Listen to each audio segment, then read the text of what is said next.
condition of having little or no money, goods or means of support. It is the condition of being poor. Poverty. Dark-skinned children with swollen bellies, sad eyes, bare feet, ragged clothes and flies around their faces. Poverty. Skeletal figures, disease, grass huts, no power, no running water, lack of sanitation. Poverty. In New Zealand? There are many opinions surrounding this topic, and perhaps the word poverty may seem a bit too extreme for some. But is it? I don't think so. There are various kinds of poverty. Does anyone have any ideas about what these could be? Spiritual, material, poverty of opportunity, cultural, emotional,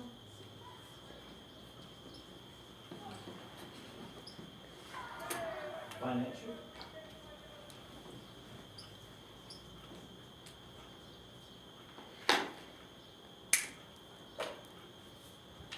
In New Zealand, poverty is hidden. Most of us look fine. We don't have the bloated bellies and hollow eyes of the malnourished. But the poverty is still very real. Around 20% of the children in New Zealand are currently living in poverty.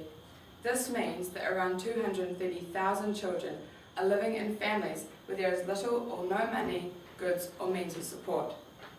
If you actually look for it, you'll see it. Those kids who have no lunch, no shoes, no sweatshirt. They are the kids who have an empty fridge and bare cupboards at home. They are the kids who only own 2 sets of clothing, who are always sick, whose home life is in ruins. What you see in your day-to-day life is only the tip of the iceberg. There are communities of people living in the cycle of poverty. They are stuck there, and if something isn't done about it, the cycle is only going to get worse. So this is the cycle. You're born into poverty and you grow up in poverty. You have children who are then born into poverty, who grow up in poverty and have children, and the cycle goes on and on. And somewhere it needs to be broken. So after being a leader at kids camps aimed at children from low socio-economic areas in Whangarei, I've seen poverty in New Zealand firsthand. One girl, Jenny, was on my team last camp, and meet Jenny and see what she has to say. Hi, my name's Jenny and I'm 8 years old. When my dad is away, my mum has loads of guy friends over for the night. I never know any of their names. My dad, who often hits mum and us, just found out about it, and he got really mad and split up with her. Me, my brother, 2 sisters, mum and aunt live in an old, run-down, horrible house, which is really small. My mum is the only one who works, and there is never enough to eat. We're always really cold because we can't afford to heat the house. It's so cold that we often just stay in bed trying to keep warm. Mum works shifts in an old folks' home, and she gets money from the men who stay the night too. I have 6 other big brothers and sisters who have different dads. They have left home and I have loads of nieces and nephews. I didn't know that life could be different to how it is now, and the fact that mum spends most of her money on alcohol, drugs and smokes is normal to me. My big brothers and sisters are becoming just like my parents, and if something isn't done about it, I'll become just like them too. As Jenny, I'd like to give you the opportunity to ask me any questions that you have. So your mum's a prostitute? Yeah, and it's really shameful and not many people know about it. Do you go to school? Yeah, I do, and I really enjoy it, but whenever I have homework or anything like that, no one helps me at home and I get in trouble for it at school and I get bullied quite a lot. What do you do at home in your spare time? I mainly look after my 2 little sisters while mum's out, or I fight with my brother. And sometimes I watch TV when mum has her guy friends over, or I just stay in bed trying to keep warm. Do you wish your life was better? Yeah, I wish my mum was home more and was nicer to us, and that my dad still lived with us and wouldn't fight with my mum. And I wish we had more food and that our house was warmer. Jenny is one of thousands of children in New Zealand being brought up in poverty. The whole issue of poverty in New Zealand is powerfully illustrated in the novel Once We're Warriors by Alan Duff. In this New Zealand book, we are introduced to the Heke family. Beth and Jake and their 5 children live in a run-down, low socio-economic suburb where life is looked upon as simply being one big party. Beth is concerned about the life she's giving her kids, but can't seem to break out of the cycle of alcohol and irresponsibility. Jake is lazy, unemployed, and spends most of his time getting drunk, causing trouble at the local pub, getting into fights, and throwing wild parties for his mates. For the kids, home life is made up of alcohol, violence, verbal abuse, sexual abuse, emotional abuse, no money, and not enough food. Each child copes differently with their situation, and today we will look at case studies of each of the 3 eldest children, Nig, Boogie, and Grace. Nig is the Heke's eldest son. He copes with the home situation by moving out and joining a street gang. Nig cares about his siblings, but the hatred he feels for his father's thoughtless brutality overrides this love for his brothers and sisters, and causes him to try and find a substitute family in the form of the gang. However, this is unsuccessful, as the gang members are either too violent or too beaten down, like his girlfriend, and they fail to provide him with the love and support that he needs. Nig's solution to the problems he faces at home is to get out of there. However, he moves into an environment which does not help him, but instead pulls him down, and in the end he becomes just like the man that he hates, his father. Boogie, whose actual name is Mark, is the second son of the Hekes. He has a history of minor criminal offences and is removed from his family and placed in a Māori boys' home. Although at first Boogie is angry and upset about leaving his family, he makes the most of the opportunities he is provided with and really finds his personal identity when he is taught about his Māori heritage. Grace is the Heke's 13-year-old daughter. In an attempt to escape from the brutality of life, she writes stories. Grace often spies on the wealthy Pākehā families who live nearby, and she is amazed at the stark contrast between their lives and hers. Not only are they richer and materially more well off, but there is very little conflict in their lives, an idea which Grace can't seem to grasp. Grace's best friend is a young boy named Toot, who has been kicked out of home by his parents, lives in a wrecked car, and is on drugs. Grace feels that Toot is the only one who really cares for her. Grace has so much potential in life, but one evening she is raped in her bed and then goes on to hang herself. At the end of the book, out of the 3 children, only one, Boogie, has really succeeded in breaking away from the cycle of poverty and making a better life for himself, and this was only done with the help of outside influences. Without help, children just like the ones in Once We're Warriors will never be able to do anything with their lives and will continue to be stuck in the cycle of poverty. In Once We're Warriors, the whole community is made up of people just like the Hekes, and not only are they suffering from material poverty, but also from the poverty of opportunity. Nobody is ever expected to do anything more than go through the motions of life. For those who are living in this kind of society, the reality of a better future is extremely slim.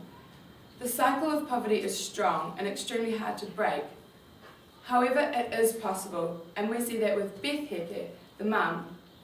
She makes an attempt to transform her and her family's lives and starts a multicultural group in an attempt to begin to revive her community. There are many, many communities just like the ones in Once We're Warriors, and poverty is more of a reality in New Zealand than many people realise. So what is causing poverty in New Zealand? In the non-fiction book, Māori, the Crisis and the Challenge, also by Alan Duff, he outlines the main issues he thinks are contributing to the state that many New Zealanders are finding themselves in. These are a lack of work ethic, welfare, and a range of misunderstandings. These are very interesting points made by Duff, and we see evidence of these 3 issues in Once We're Warriors. A lack of work ethic is seen in Jake, who has no desire to get off of his bum and start looking for a job. Instead, he is content to simply sit back and collect his dole money every week. According to dictionary.com, work ethic is defined as the principle that hard work is intrinsically virtuous or worthy of reward. This idea is completely absent from Once Were Warriors and is also absent from many New Zealanders' minds. Also seen in Once Were Warriors are the issues caused by the welfare system. Many families, just like the Hekes, are on the dole. Instead of this money helping them, it is making them lazy. It provides no motivation for the likes of Jake or Beth to get a job because already they have been given money for doing nothing. And instead of using this money to help themselves to get a job and support their family, which is what it's intended for, they are simply using it to feed their many abusive addictions. In Māori, the Crisis and the Challenge, Alan Duff states, "The mistake Māoridom has made collectively is to place all of their bets on the land grievance horse finally coming home. Instead of busying themselves adapting to an inevitable new order to learn how to cope in a modern society infinitely more complex and diverse than their own, they choose instead to sit around and wait. This is one misunderstanding, that if we sit around and wait, it'll all get better." A second misunderstanding surrounds the value of education. In New Zealand, it has been misinterpreted about what the availability of education means. The potential of education has been underestimated, and we have failed to see it for the wealth that it could have given us. So what is being done currently to fix the problem of poverty in New Zealand? Well, here in New Zealand we have a government which is trying to help those who are in need. The main way that they are doing this is through the government benefit and through social welfare support. However, Alan Duff thinks that this is part of the problem. What do you guys think? Is it doing its job? No, people are given money for doing nothing. Yes, it reduces people from begging and doing desperate things to get money. No, it discourages people from actively returning to the workforce and getting a job. Thanks, those are interesting points. Yes, in some way the government system does seem to be working because, as Simone said, it prevents people from begging and doing desperate things to get money. However, is this what it's all about? There are still people such as Jenny who are stuck in the cycle of poverty. Should we be doing more? In his book, Māori, the Crisis and the Challenge, Alan Duff also has many interesting suggestions and ideas about how we can improve the standard of living in New Zealand. His main ideas are, we need to learn to work hard and to value hard work. We need a change in attitude towards education, and we need to encourage pride and individualism. These are all very interesting and valid concepts, but what about us? What can we as Kiwis do to help out people in our communities, just like Jenny? To see changes, we need to get involved in our community. By doing this, you can work out where the needs are and what needs to be done to help. Don't wait for people to ask for help because they won't. Get alongside them, befriend them, earn their trust, and slowly build relationships, even if it's just with your neighbour down the road. Do little things, it will make a big difference.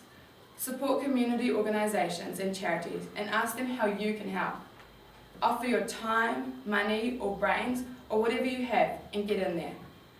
Find out what you're passionate about and use that to help others. If somebody came into Jenny's life and gave her mum the support and education that she needs, the lives of that whole family and most probably many generations of that family to come would be changed. Awareness about the problems in our country needs to be raised. Both of the books, Once Were Warriors and Māori, the Crisis and the Challenge, offer fresh insight into the issues we are facing in New Zealand society, and that is why they are so challenging and eye-opening. As I said, poverty in New Zealand is hidden. We need to talk about it and make people aware of what is going on around them. We can change things. Making a difference in one person's life can make a difference in many people's lives. After looking at the text, Once Were Warriors, and Māori, the Crisis and the Challenge, I think it is safe to say that yes, there is poverty in New Zealand. It may not be in the shape or form that we expect it to be, but it's there, and it's up to us as Kiwis to do something about it.